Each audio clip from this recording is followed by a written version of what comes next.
আমাৰ ক্ষতিপূৰণ আৰু পুনৰ সংস্থাপন যেতিয়ালৈকে নাপাওঁ, এই চৰকাৰে আমাক যেতিয়ালৈকে নিদিয়ে তেতিয়ালৈকে আমি প্ৰতিবাদ কৰিম। শিলহাকুৰ বুকুত থকা বদৰুদ্দিন আজমলৰ 29 বিঘা মাটি এতিয়াও অক্ষত অৱস্থাত আছে। 7 মে'ত নিৰ্বাচন, এতিয়াও সময় আছে। যদি বিজেপি চৰকাৰক ভোট লাগে তেতিয়াহ'লে 7 মে'ৰ আগত আমাৰ শিলহাকুৰ মানুহৰ লগত বহক।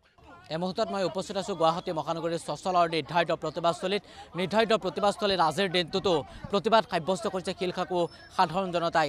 কৃষক মুক্তি সংগ্ৰাম সমিতিৰ ৰাইজৰ দল আৰু অসম প্ৰদেশ কংগ্ৰেছৰ কেইবাগৰাকীও শীৰ্ষ পৰ্যায়ৰ লোক এই স্থানত আহি উপস্থিত হৈছে। সমান্তৰালকৈ গুৱাহাটী লোকসভা সমষ্টিৰ যিগৰাকী কংগ্ৰেছ প্ৰাৰ্থী মীৰা বৰঠাকুৰ গোস্বামীও এই স্থানত আহি উপস্থিত হৈছিল আৰু প্ৰতিবাদ সাব্যস্ত কৰিছে। এই মুহূৰ্তত ভিডিঅ' জাৰ্নেলিষ্ট সঞ্জয় আছে। সঞ্জয়, NKTV দৰ্শকসকলক দেখাব শিলহাকু পাৰৰ উচ্ছেদিত প্ৰতিটো থলুৱা পৰিয়ালক অতি শীঘ্ৰেই পুনৰ সংস্থাপন আৰু যথোচিত ক্ষতিপূৰণৰ দাবীত এনেধৰণে তেওঁলোকে প্ৰতিবাদ কাৰ্যসূচী হাতত লৈছে। এই মুহূৰ্তত আকাশ দলে আছে কৃষক মুক্তি সংগ্ৰাম সমিতি। মই চমুকৈ আপোনাৰ কাষলৈ আহিছোঁ। বাৰে বাৰে আপোনালোকে প্ৰতিবাদ সাব্যস্ত কৰিছে, বিগত 2টা বছৰে প্ৰতিবাদ সাব্যস্ত কৰিছে, কোনো গুৰুত্ব দিয়া নাই আপোনালোকক। আচলতে হিমন্ত বিশ্ব শৰ্মাৰ অন্যায় ইতিমধ্যে চৰম সীমা অতিক্ৰম কৰিছে। আপোনালোকে দেখিছে যে উচ্ছেদৰ সময়ত আচলতে বৃহৎ স্বাৰ্থত কৰা হৈছে।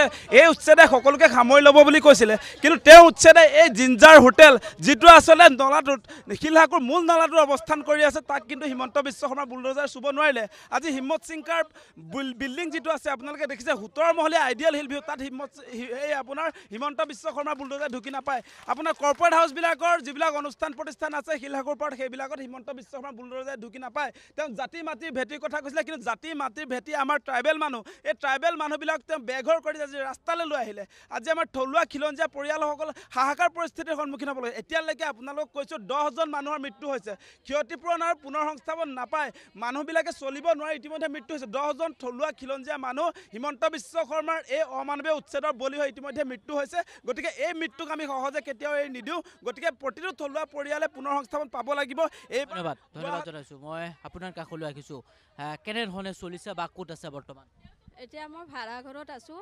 এতিয়া মোৰ মানে চলাৰ উপায় নাই আৰু মোৰ ল'ৰাজনো এতিয়া মানে ছেকেণ্ড ইয়াৰ পালে আৰু এতিয়া মই পঢ়া শুনাত মানে দিব পৰা নাই মানে খৰচা। এতিয়া মোৰ মানে মানুহজনো এই টেনশ্যনতে ঢুকালে। আজি 2 বছৰে মানে প্ৰতিবাদ কৰিলোঁ, বহুত কষ্টৰে মাটিখিনি লৈছিলোঁ, তাতে দিন হাজিৰা কৰিছিল। এতিয়া মোৰ ঘৰ ভাড়া দিবাই পইচা নাই।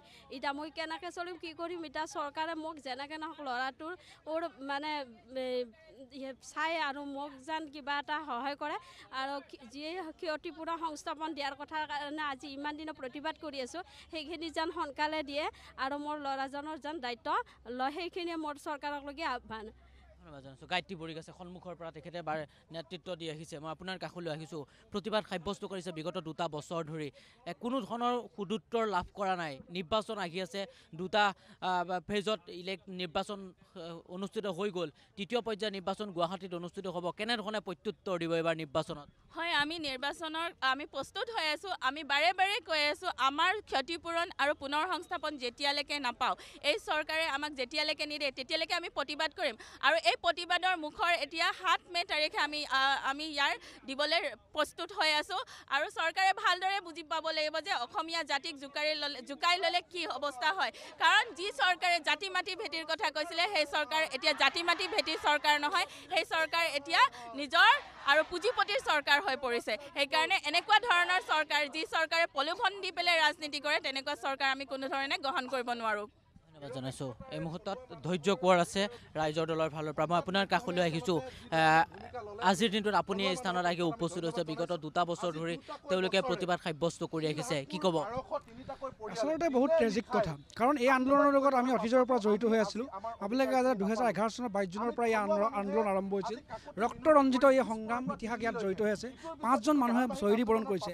তাৰ পাছতো মানে যোৱা 2টা বছৰলৈকে আন্দোলন এটা ৰূপ পাই আছিলে, যাৰ বাবে মাটিৰ বিৰুদ্ধে মানে কাঢ়ি ল'বলৈ সাহস কৰা নাছিল। কিন্তু যোৱা 2টা বছৰত কিন্তু হিমন্ত বিশ্ব শৰ্মা আচলতে এই থলুৱা লোকৰ পৰা, খিলঞ্জীয়া মানুহৰ পৰা মাটি কাঢ়ি ল'বলৈ তেওঁলোকে উদ্যত হ'ল, বুলডোজাৰ চলাই দিলে।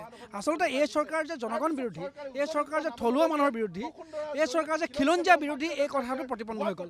ইয়াত যিবিলাক মানুহ আছে, এইবিলাক সাধাৰণ খাতি খোৱা মানুহ, কোনোবা বড়ো মানুহ, কোনোবা ৰাভা মানুহ, কোনোবা ডিমাচা মানুহ, কোনোবা আহোম মানুহ, কোনোবা মিচিং জনজাতীয় লোক, এই লোকসকলে বসবাস কৰিছে আচলতে হিমন্ত বিশ্ব শৰ্মা যে জনগণ বিৰোধী আৰু এখন খিলঞ্জীয়া বিৰোধী মানুহ এই কথা প্ৰতিপন্ন কৰিছে তাৰ বিপৰীতে তেওঁলোকে কাক মাতি দিছে তাৰ বিপৰীতে মাতি দিছে ৰতন টাটাক পুঁজিপতিক দিছে হিমত সিংহা নিচিনা মানুহক মাতি পত্ৰ দিছে বদৰুদ্দিন নাজমলে ইয়াত মাতি লৈ আছে মানে জয়ন্ত মল্ল কেবিনেট মন্ত্ৰী জয়ন্ত মল্ল মাতি লৈ আছে কিন্তু তাৰ বিপৰীতে কিন্তু দুখীয়া মানুহক তেওঁলোকে উচ্ছেদ কৰি আচলতে ইয়াৰ মূল কথা একো নাই আচলতে পুঁজিপতিক মাতি কথা কৈছে হিমন্ত বিশ্ব শৰ্মা মুখ্যমন্ত্ৰীয়ে নিজে আচলতে এয়া মাতি আত্মসাৎ কৰিব কৈছে জয়ন্ত মল্ল বৰবৰুৱাহঁতে নিজে মাতি আত্মসাৎ কৰিব কৈছে এইটোৱে মূল কথা আজি 2টা বছৰে কৃত্ৰিম বৰষুণৰ মানে বানপানীৰ কাৰণে বৰষুণৰ কৃত্ৰিম বানপানীৰ কাৰণে আচলতে এইটো এভিকশ্যন কৰা হৈছিল বুলি কৈছিলে কিন্তু যোৱা 2টা বছৰে কৃত্ৰিম বানপানীৰ সমস্যা সমাধান হ'ল নেকি কেতিয়াও হোৱা নাই এইটো কথা প্ৰমাণ হৈ গ'ল ইয়াতে আচলতে বেলেগ কথা একো নাই মূল কথাটো হৈছে হিমন্ত বিশ্ব শৰ্মাই এই মাটি আত্মসাৎ কৰিব কৈছে এইটো ডাইৰেক্ট অভিযোগ বেলেগ কথা একো নাই জয়ন্ত মল্লহঁতে এই মাটি আত্মসাৎ কৰিব কৈছে নাৰায়ণ ডেকাহঁতে এই মাটি আত্মসাৎ কৰিব খুজিছে এইটোৱে মূল কথা ধন্যবাদ জনাইছোঁ ইতিমধ্যে মই কৈছোঁৱেই যে আজিৰ দিনটোত চচলৰ নিৰ্ধাৰিত প্ৰতিবাদস্থলীত প্ৰতিবাদ সাব্যস্ত কৰিছে হাতে হাতে প্লে কাৰ্ড লৈ মুখ্যমন্ত্ৰী ডক্টৰ হিমন্ত বিশ্ব শৰ্মাক তেওঁলোকে তীব্ৰ ভাষাৰে সমালোচনা কৰিছে মই পোনে পোনে কথা পাতিবলৈ চেষ্টা কৰিম কৃষক মুক্তি সংগ্ৰাম সমিতিৰ সভাপতি সাধাৰণ সম্পাদক বিদ্যুৎ শইকীয়া আছে মই পোনে পোনে তেখেতৰ কাষলৈ যাবলৈ চেষ্টা কৰিম আপোনাৰ কাষলৈ আহিছোঁ চমুকৈ জানিবলৈ চেষ্টা কৰিম বিগত 2টা বছৰ ধৰি তেওঁলোকে প্ৰতিবাদ সাব্যস্ত কৰিছে আৰু সন্মুখৰ পৰা কৃষক মুক্তি সংগ্ৰাম সমিতি আছে আজিৰ দিনটোতো প্ৰতিবাদ সাব্যস্ত কৰিবলগীয়া হৈছে আৰু নিৰ্বাচন সমাগত লোকসভা কেনেধৰণে প্ৰত্যুত্তৰ দিয়া হ'ব মই প্ৰথমতে আপোনালোকক ধন্যবাদ জনাইছোঁ সংবাদ মাধ্যমৰ যি ভূমিকা নিৰপেক্ষতাৰে আমাৰ শিলহাকুৰ মানুহৰ জেনুইন থলুৱা মানুহৰ দাবীক লৈ যি ধৰণে তেওঁলোকে নিজৰ সিদ্ধান্ত ল'লে আমি তেওঁলোকক সঁহাৰি জনালে আমি ধন্যবাদ জনাইছোঁ আৰু মূল কথাটো হৈছে যে আজি 2টা বছৰে অসমৰ থলুৱা খিলঞ্জীয়া মানুহে যি খিলঞ্জীয়াৰ কথা হিমন্ত বিশ্ব শৰ্মাৰ মুখে মুখে কয় খিলঞ্জীয়া মানুহৰ ত্ৰাণকৰ্তা বুলি নিজকে কয় জাতি মাটিৰ ভেটিৰ কথা মুখত আখৈ ফুটা দি ফুটে এতিয়া নিৰ্বাচন আহিছে উজনিৰ পৰা নামনিলৈকে শদিয়াৰ পৰা ধুবুৰীলৈকে বৰাক ব্ৰহ্মপুত্ৰ সকলোতে কেৱল খিলঞ্জীয়া কিন্তু এই 1203টাকৈ খিলঞ্জীয়া পৰিয়ালে আজি 2টা বছৰে গছৰ তলত বাঁহৰ তলত ৰাস্তাত কাৰোবাৰ বাৰান্দাত কাৰোবাৰ গোহালিত আছে তাৰ পাছত হিমন্ত বিশ্ব শৰ্মা চৰকাৰে এবাৰৰ কাৰণে এক মুহূৰ্তৰ কাৰণে এইসকল খিলঞ্জীয়া পৰিয়ালক খবৰ নললে তাৰ এইটোৱে প্ৰমাণ কৰে যে হিমন্ত বিশ্ব শৰ্মা খিলঞ্জীয়া চৰকাৰ নহয় তাৰ বিপৰীতে আমি দেখিছোঁ যে একেই শিলহাকুৰ বুকুত থকা বদৰুদ্দিন আজমলৰ 29 বিঘা মাটি এতিয়া অক্ষত অৱস্থাত আছে এইজন হিমন্ত বিশ্ব শৰ্মাই কৈছিলে মই মুখ্যমন্ত্ৰী হলে বদৰুদ্দিন আজমলক দিছপুৰৰ 1 কিলোমিটাৰ ভিতৰত সোমাবলৈ নিদিওঁ আজি অসমৰ ৰাইজে চাওক যে মেগজিনত 29 বিঘা মাটি বদৰুদ্দিন আজমলক দিয়া হ'ল আজি ৰতন টাটাৰ জিঞ্জাৰ হোটেল এতিয়াও থিয় হৈ থাকিল হিমন্ত বিশ্ব শৰ্মাই আমাৰ আন্দোলনক সেৱ কৰিবৰ কাৰণে কৈছিলে আন্দোলনক নান কৰিবৰ কাৰণে কৈছিলে এক সপ্তাহৰ ভিতৰত জিঞ্জাৰ ভাঙি দিম এতিয়া ক'ত গ'ল 2টা বছৰে জিঞ্জাৰ নাভাঙিলে আজি জয়ন্ত মল্ল বৰুৱাক মাটি দিলে আজি হিমত সিংহাক মাটি দিলে আজি ৰয়েল প্লাজা ৰয়েল পেলেচ আজি শিলহাকুৰ বুকুত থিয় হৈ থাকিল কেৱল আমাৰ মিচিং মানুহৰ ঘৰ ভঙা হ'ল কেৱল বড়ো মানুহৰ ঘৰ ভঙা হ'ল কেৱল ট্ৰাইবেল মানুহৰ ঘৰ ভাঙিলে কেৱল আজি কলিতা মানুহৰ কোচ মানুহৰ মণিপুৰী মানুহৰ ঘৰ ভাঙিলে কিন্তু টাটা জিঞ্জাৰ হিমত সিংহা আজমল এইবিলাক মানুহক মাটি গতাই দিয়া হ'ল গতিকে এই কথাটো কেতিয়া আমি মানি ল'ব নোৱাৰোঁ হিমন্ত বিশ্ব শৰ্মা হৈছে অখিলঞ্জীয়াৰ চৰকাৰ হিমন্ত বিশ্ব শৰ্মা চৰকাৰ হৈছে পুঁজিপতিৰ চৰকাৰ গতিকে আমি এতিয়াও তেওঁলোকক কৈছোঁ নগাৰ চাংতলে বাট ইলেকশ্যন আহি আছে 7 মেত নিৰ্বাচন এতিয়াও সময় আছে যদি বিজেপি চৰকাৰক ভোট লাগে তেতিয়াহ'লে 7 মেৰ আগত আমাৰ শিলহাকুৰ মানুহৰ লগত বহক হয়নে নহয় যদি হিমন্ত বিশ্ব শৰ্মা চৰকাৰক ভোট লাগে 7 মেৰ আগত আমাৰ সমস্যা সমাধান কৰক 7 মেৰ আগত 1203টা পৰিয়ালক মাটিৰ কাৰণে আমাৰ লগত কথা পাতক শিলহাকুৰ পৰা উচ্ছেদ প্ৰতিৰোধী ৰাইজৰ লগত কথা পাতক আৰু যদি কথা নাপাতে তেতিয়াহ'লে শিলহাকুৰ মানুহে সিদ্ধান্ত ল'ব ইলেকশ্যন কি বস্তু শিলহাকুৰ মানুহৰ ক্ষমতা কিমান 7 মেত আমি দেখুৱাবলৈ পাৰোঁ ধন্যবাদ জনাইছোঁ ইতিমধ্যে আমি কৈছোঁ যে আজিৰ দিনটোত এনেধৰণে চচলৰ নিৰ্ধাৰিত প্ৰতিবাদস্থলীত প্ৰতিবাদ সাব্যস্ত কৰিছে কেইবাগৰাকীও নেতৃত্ব স্থানত আহি উপস্থিত হৈছে আৰু এনেধৰণেই বিগত 2টা বছৰ ধৰি প্ৰতিবাদ সাব্যস্ত কৰিবলগীয়া হৈছে শিলহাকুৰ সাধাৰণ জনতাই